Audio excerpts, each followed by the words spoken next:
Hello all. So pre historic కల్చర్లో మనం ఈరోజు పార్ట్ 5 చూస్తున్నాము. అయితే లాస్ట్ క్లాస్లో మనం మెగాలిథ్స్ స్టార్ట్ చేసుకున్నాము. సో ఇవి మనం కంప్లీట్ చేసుకుంటే మనకి ప్రీ హిస్టారిక్ కల్చర్ అనేది కంప్లీట్ అయిపోయినట్టే. సో మీరు ఇంతవరకు నేను చెప్పినంత వరకు ఫాలో అయితే మనకి pre historical culture maximum portion, maximum అంటే ఆల్మోస్ట్ నేను 95% ఇంకెక్కడైనా ఏదైనా ఉండదు, మ్యాక్సిమం అన్నీ అయిపోయింది, కవర్ చేస్తాను. ప్రీ హిస్టారిక్ టాపిక్ అనేది కంప్లీట్ అయిపోయింది. నేను 100% అని అష్యూరెన్స్ ఇవ్వగలను కానీ బట్ ఎక్కడైనా వాడు తీసుకొచ్చి ఇవ్వచ్చు కదా. సో 95 అని చెప్తున్నాను. మీరు ఇప్పుడు చేసే పని ఏంటంటే, నేను ప్రీవియస్ ఇయర్ క్వశ్చన్స్ ఇంక్లూడ్ చేస్తాను, నెక్స్ట్ టాపిక్స్ నుంచి ప్రిపేర్ చేయాలి. సో లేట్ అవుతుంది దానికోసం. అవి సపరేట్ సెషన్ తీసుకుని మనం ప్రీ హిస్టారిక్ కల్చర్లో ప్రీవియస్ ఇయర్ క్వశ్చన్స్ ఏ ఉన్నాయి, అలాగే ఎంసీక్యూస్ ఏమన్నా నేను ప్రిపేర్ చేసి మీకు ఇస్తాను. సో మీరు ప్రాక్టీస్ అవ్వండి. ఇప్పుడు మీరు ఇంకో నెక్స్ట్ చేసే పని ఏంటంటే, ఫస్ట్ ఒక టాపిక్ అయిపోయింది కదా, ఈ టాపిక్ అయిపోయిన తర్వాత మీరు 2 to 3 ఆరల్స్ పేజెస్ కానీ పేపర్స్ కానీ లీవ్ చేసుకోండి. లీవ్ చేసుకుని నెక్స్ట్ టాపిక్ శాతవాహనాస్ అయితే శాతవాహన అని హెడ్డింగ్ పెట్టుకోండి.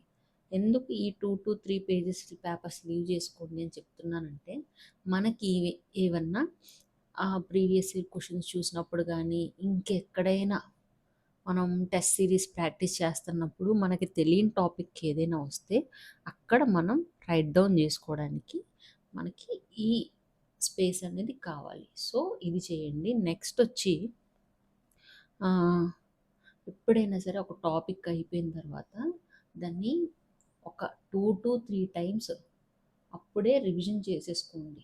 సో ఈరోజు క్లాస్ విన్న తర్వాత మీరు మార్నింగ్ టైం క్లాస్ విన్నారనుకోండి, ఈవినింగ్ ఒకసారి ఒక క్విక్ రివిజన్ లాగా మీరు వన్స్ క్లాస్ విన్న తర్వాత డీటెయిల్ నోట్స్ రాసుకుంటే మీరు డీటెయిల్గా చదవక్కర్లేదు, ఒక లుక్ ఇస్తే సరిపోతుంది. క్విక్ రివిజన్ ఒక చెయ్యండి. నెక్స్ట్ డే ఇంకొక రివిజన్ ఇచ్చండి.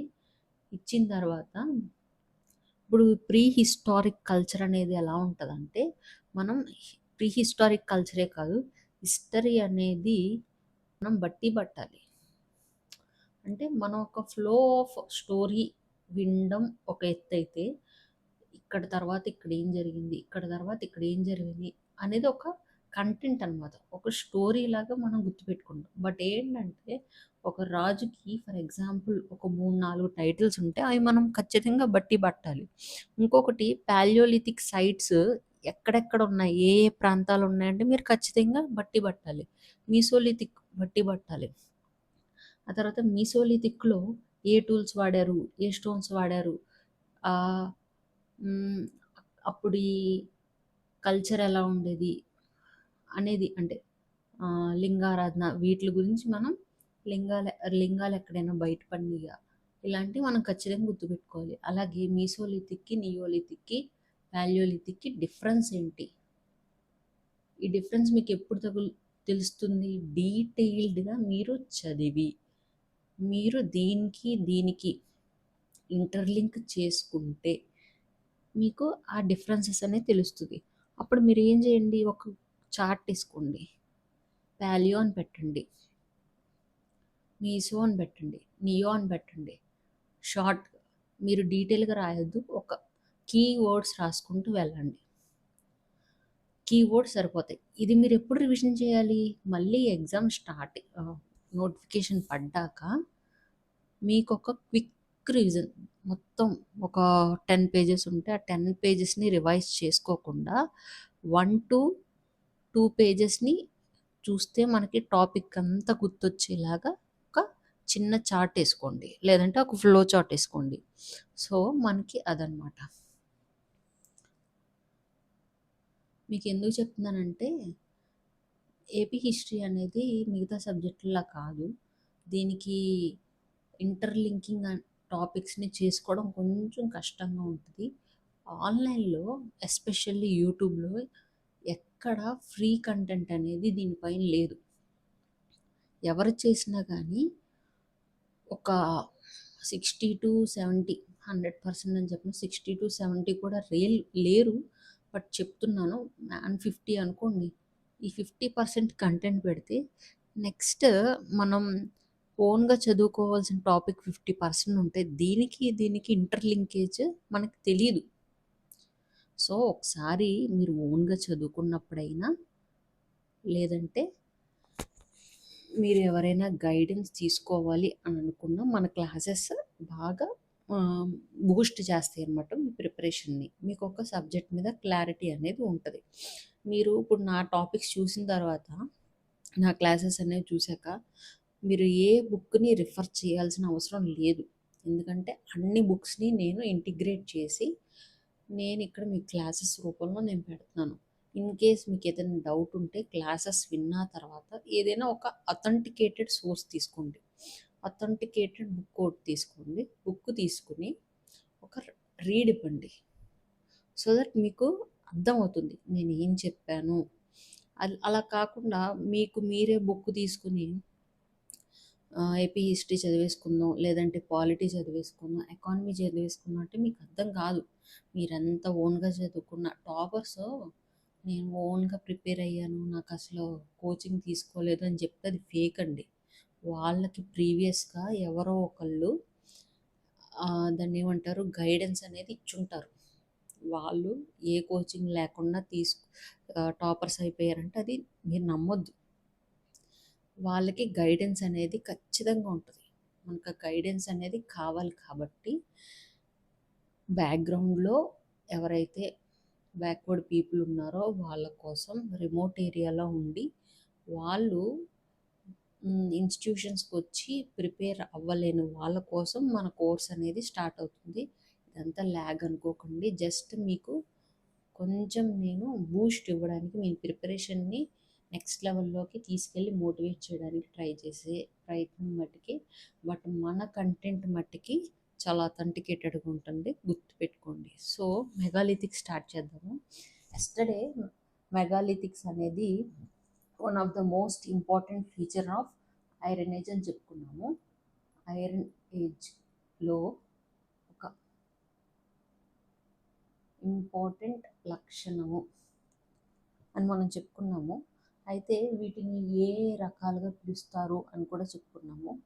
రాక్షస గుళ్ళు, పెద్ద రాళ్ళు, పాండవుల రాతి దిబ్బలు, అలాగే సమాధులు అని చెప్పుకున్నాము. అయితే వీటికి ఎన్ని పేర్లున్నా ఇవి ఏంటండి? సమాధులు. ఎవరి సమాధులు? మనిషి సమాధులు. అయితే ఇవి 1500 BC కాలానికి చెందినవి. ఓకేనా? ఈ మెగాలిథిక్స్ అనేవి 1500 BC కాలానికి చెందినవి.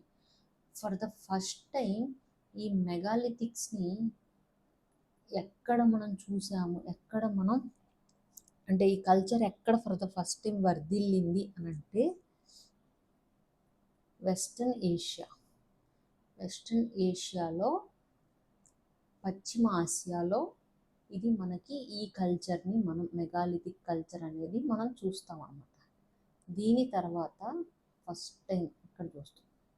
దీని తర్వాత మళ్ళీ ఎక్కడంటే మిడిల్ ఏషియాలో కనపడింది ఈ కల్చర్. తర్వాత మన సౌత్ ఇండియాలో ఈ కల్చర్ని మనం చూసాము. ఈ కల్చర్ నార్త్ ఇండియాలో లేదు, గుర్తుపెట్టుకోవాలి. ఓకే, నార్త్ ఇండియాలో లేదు. అయితే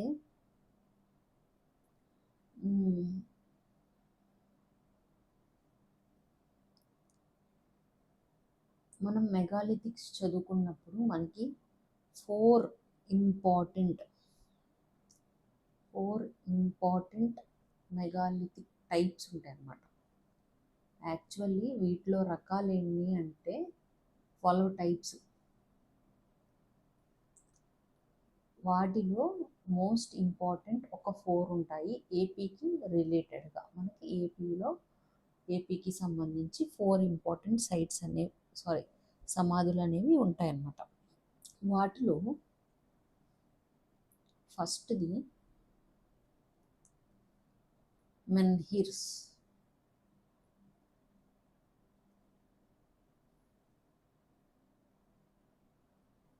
మెన్హిర్స్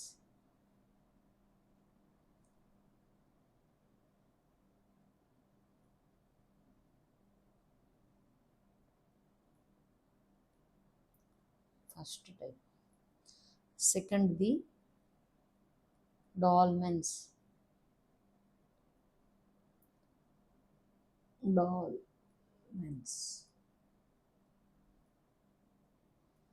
థర్డ్ది సిస్త్.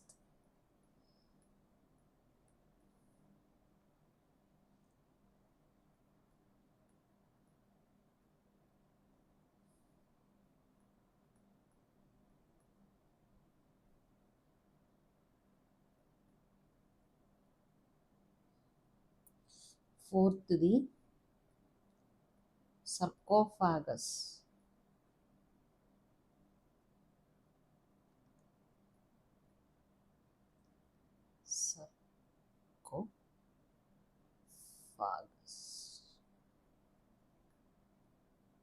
ఇవి మన ఏపీకి మోస్ట్ ఇంపార్టెంట్ మెగాలిథిక్ టైప్స్ అన్నమాట. Very very important. ఈ ఏరియాలోంచి మనం ఒక బిట్ అనేది ఎక్స్పెక్ట్ చేయొచ్చు, ఒక క్వశ్చన్ అనేది మనం ఎక్స్పెక్ట్ చేయొచ్చు. అయితే ఫస్ట్ది మెన్హిర్స్.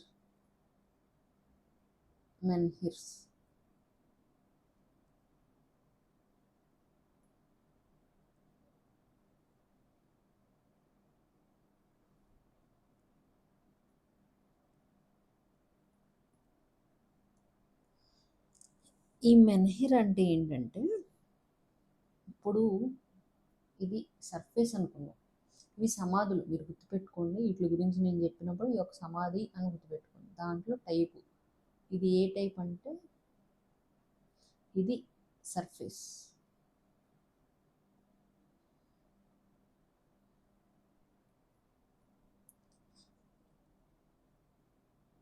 అయితే ఒక గొయ్యి తీస్తారు, ఒక గొయ్యి తీసి దీంట్లో మృతదేహాన్ని పూడ్చిపెడతారు. పూడ్చిపెట్టాక తల వైపు, హెడ్ సైడ్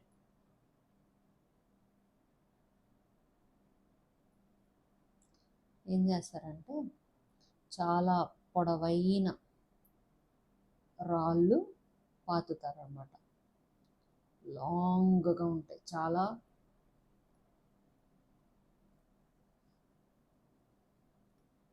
ఒక పెద్ద పిల్లర్స్ లాగా ఉంటాయి అన్నమాట రాళ్ళని. అలా పెడతారు.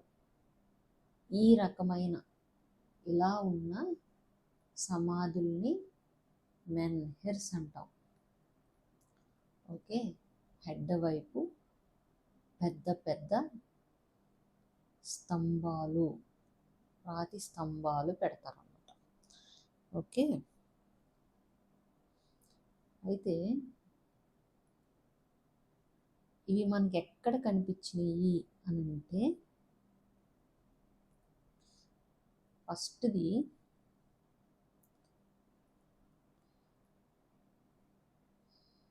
రేవరాళ్ళ, కృష్ణా డిస్టిక్. రేవరాళ్ళ. నెక్స్ట్ ఇలాంటి కల్చర్ని మనం ఎక్కడ చూస్తామంటే, ట్రైబ్స్ ఒకళ్ళు ఉన్నారండి, గదబా ట్రైబ్స్ అని. గదబా ట్రైబ్స్ అన్నమాట, గిరిజనులు.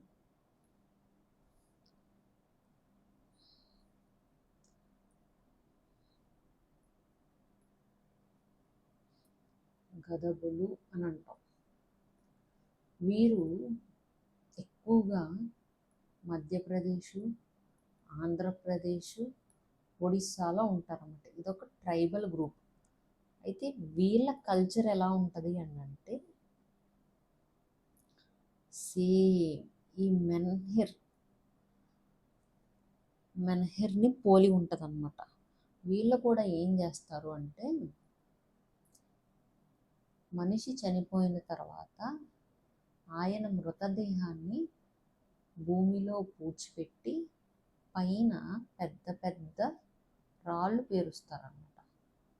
వీటిని ఏమంటారు అంటే ఈ గదబులు వీటిని ఏమంటారంటే ఉరస్కల్. సారీ,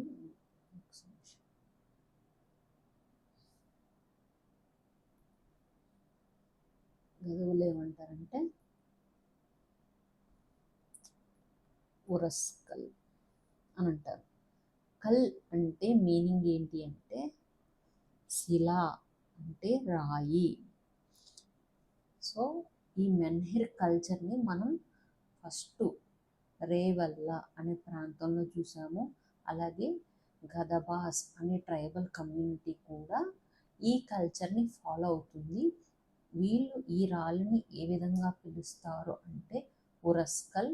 అందుట్లో కల్ అంటే దీని మీనింగ్ శిల అని అర్థం, అంటే రాయి అని అర్థం అన్నమాట. నెక్స్ట్ మనకి శాతవాహనుల నుంచి ఏపీ హిస్టరీ అనేది స్టార్ట్ అవుతుంది. ఈ శాతవాహనులు ఆంధ్రదేశాన్ని దాదాపు 350 సంవత్సరాలు రూల్ చేస్తారన్నమాట. తర్వాత వీళ్ళ పతనానంతరం పోస్ట్ శాతవాహన పీరియడ్లో ఇక్ష్వాకులు అనేవాళ్ళు వస్తారు. ఇక్ష్వాకులు అనేవారు వస్తారన్నమాట. వీళ్ళు ఆంధ్రదేశాన్ని పాలిస్తారు. అయితే వీళ్ళ కల్చర్లో కూడా, ఈ ఇక్ష్వాకుల కల్చర్లో కూడా ఈ మెన్హిర్ అనే వంటి సమాధులు మనకి కనిపిస్తాయి అన్నమాట. వాళ్ళు ఛాయాస్తంభాలు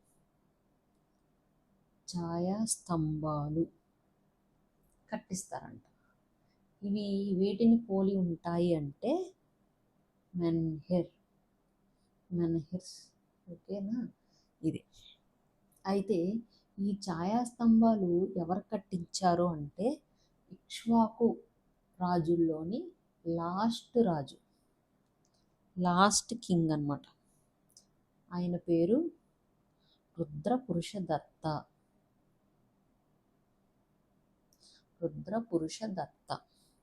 ఈయన ఈ ఛాయాస్తంభాలని కట్టించడం జరిగిందన్నమాట. ఇవి వేటిని పోలి ఉన్నాయి? మెన్హిర్స్ని పోలి ఉన్నాయి. సో మనకి ఫస్ట్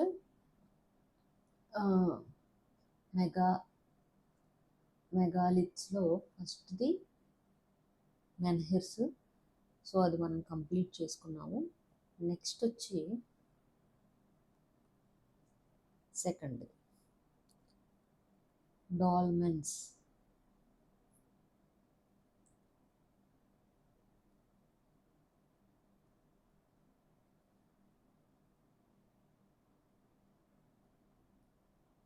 ఓకే, సో ఇవి ఎలా ఉంటాయంటే వీటి నిర్మాణం ఎలా జరిగింది అని అంటే ఇది సర్ఫేస్ అనుకున్నాం. ఇది సర్ఫేస్ అయితే సర్ఫేస్ పైన భూ ఉపరితలం పైన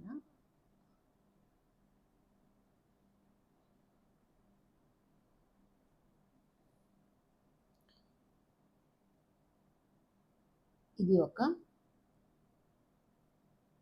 స్టోన్ ప్లేట్, అంటే రాతి పలక.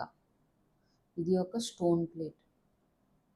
నెక్స్ట్ ఇదొక స్టోన్ ప్లేట్. అలాగే ఇటు కూడా బ్యాక్ సైడ్ అంటే అక్కడ కూడా ఒక స్టోన్ ప్లేట్ అనేది ఉంది. మొత్తం 4 వైపులా 4 సైడ్స్ స్టోన్ ప్లేట్ అనేది ఉంటుంది. రాతి పలక అనేది ఉంటుంది అన్నమాట. ఓకేనా? అయితే ఇక్కడ మనిషి మృతదేహాన్ని పూడ్చిపెడతారు. పూడ్చిపెట్టాక తల వైపు ఒక హోల్ అనేది ఉంటుంది అన్నమాట. ఈ తల వైపు ఉన్న స్టోన్ ఉంది కదా, స్టోన్ ప్లేట్కి ఒక చిన్న హోల్ పెడతారు.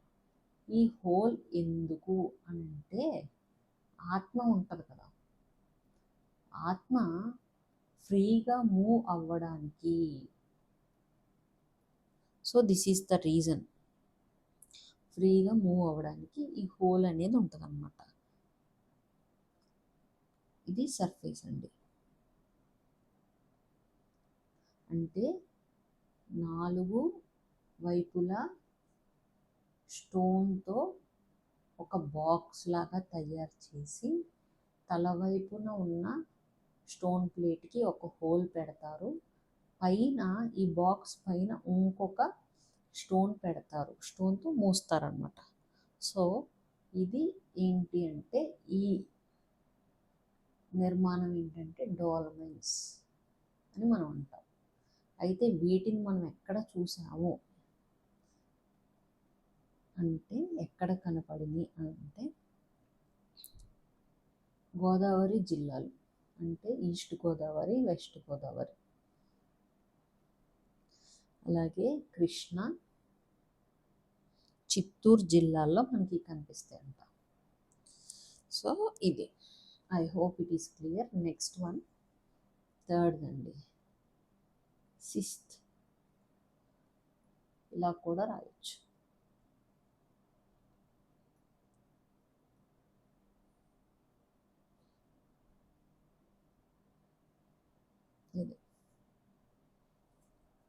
ఇది ఏంటి అని అంటే, దీని నిర్మాణం ఎలా ఉంటుందో ఒకసారి చూడండి. ఇది సర్ఫేసు, భూ ఉపరితలం, ఐ హోప్ అదే అనుకుంటున్నాను తెలుగులో. సర్ఫేస్ ఇది, భూమి అని. సో దీని కింద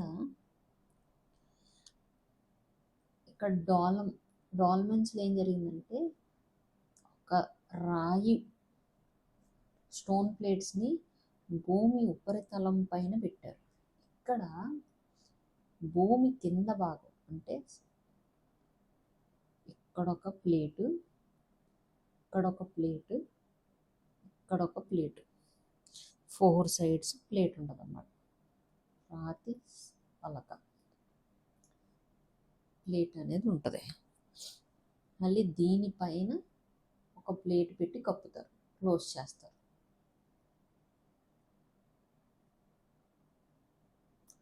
సో ఇక్కడ బాడీ ఉంటుంది, మీరు ఇలా వేసుకోండి మీకు క్లియర్గా ఉంటుంది. ఇక్కడ పైన ఒక హోల్ అనేది పెడతారు. మళ్ళీ ఈ హోల్ అనేది పెట్టడానికి మీనింగ్ ఏంటి అంటే, మళ్ళీ ఆత్మ అనేది ఫ్రీగా మూవ్ అవ్వడానికి. ఓకేనా, ఇవి వెరీ ఇంపార్టెంట్. ఇది ఈ రకమైన కన్స్ట్రక్షన్, మెగాలిథిక్ కన్స్ట్రక్షన్ ఆంధ్రప్రదేశ్లో అన్ని జిల్లాలో, ఆల్ డిస్ట్రిక్ట్స్లో మనకు కనిపిస్తాయండి. కానీ విశాఖపట్నం జిల్లాలో మటుకి కనిపించదు. Very very important. Okay, Visakhapatnam జిల్లాలో లేవంటివి, మిగతా అన్ని జిల్లాల్లో ఉన్నాయి. So important. Next, fourth one, సర్కోఫాగస్.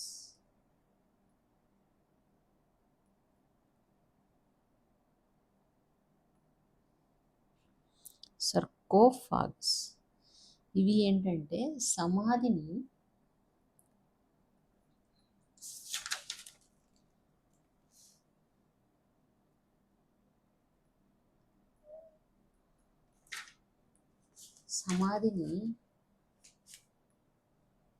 ఏ ఆకారంలో, ఏ షేప్లో తయారు చేస్తారంటే, గొర్రె, గోట్,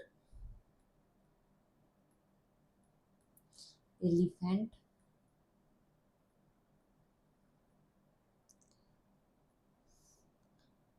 షీప్ ఎక్సెట్రా. ఇలా జంతువు ఆకారంలో, యానిమల్ స్ట్రక్చర్లో ఒక కుండని చేస్తారు. ఒక కుండను తయారు చేసి దాంట్లో మనిషి పెడతారు, చనిపోయిన మృతదేహాన్ని. ఓకే, అంటే సమాధి ఎలా ఉంటుందంట, గుర్ర రూపంలో కానీ, ఏనుగు రూపంలో కానీ, షీప్ రూపంలో కానీ ఒక కుండను తయారు చేస్తారు. ఓకేనండి. అయితే ఇవి మనకి ఎక్కడ కనిపించినాయి అని అంటే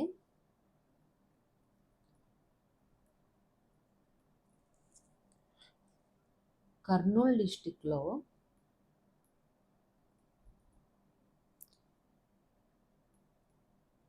శంకారాం అనే ప్రాంతంలో షీప్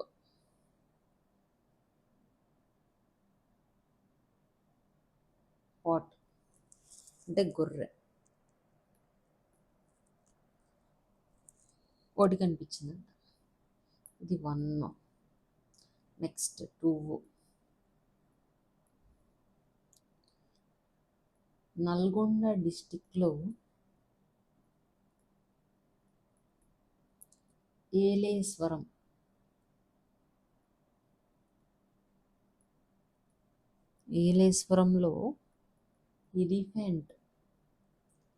ఎలిఫెంట్ స్ట్రక్చర్లో ఒక సమాధి కనిపించింది. ఓకేనా. అయితే ఈ ఏలేశ్వరంలో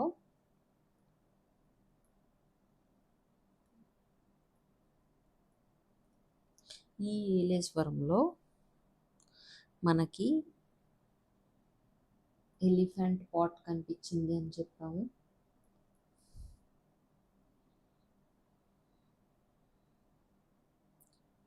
ఇక్కడ ఈ పాట్లో ఏం కనిపించింది అంటే ఒక మెయిల్ అలాగే ఫీమేల్ మృతదేహాలు కనిపించినాయి.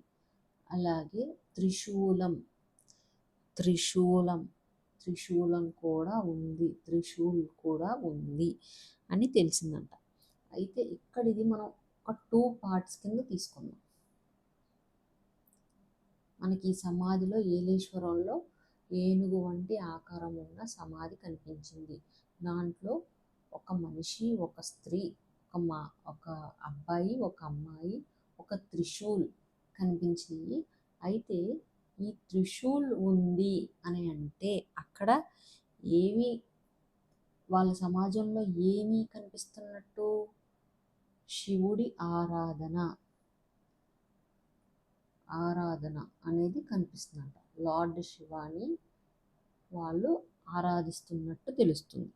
రెండోది, ఆడవారు మగవారిని కలిపి అక్కడ పూడ్చారు అని అంటే సతి ఉండవచ్చు, లేదంటే ప్రాస్టిట్యూషన్ అనేది జరిగి ఉండవచ్చు. సో వారిని అలా కలిపి పాతిపెట్టి ఉండొచ్చు అనేది మనకు ఒకటి తెలుస్తుంది అనమాట. సో ఇక్కడతో మనకి మెగాలిత్స్ అయిపోయినాయి, మెగాలిత్స్ కంప్లీట్ అయినాయి. సో ఐరన్ ఏజ్ కూడా కంప్లీట్ అయ్యింది. ఈ మెగాలిత్స్ టాపిక్ అనేది వెరీ వెరీ ఇంపార్టెంట్ అండి. మీరు ఒకసారి ప్రీవియస్ ఇయర్ క్వశ్చన్స్ అనేవి చూసుకుంటూ ఉంటే మనకి కనిపిస్తాయి, ఖచ్చితంగా కనిపిస్తాయి అన్నమాట. సో మనం ఫస్ట్ మెన్హెర్స్ చూసాము, మెన్హెర్స్ తర్వాత డాల్మెన్స్ చూసాము, డాల్మెన్స్ తర్వాత సిస్త్ చూసాము. వీటికి ఇంకొక పేరు రాస్తరికలు. ఓకే, చూసాము.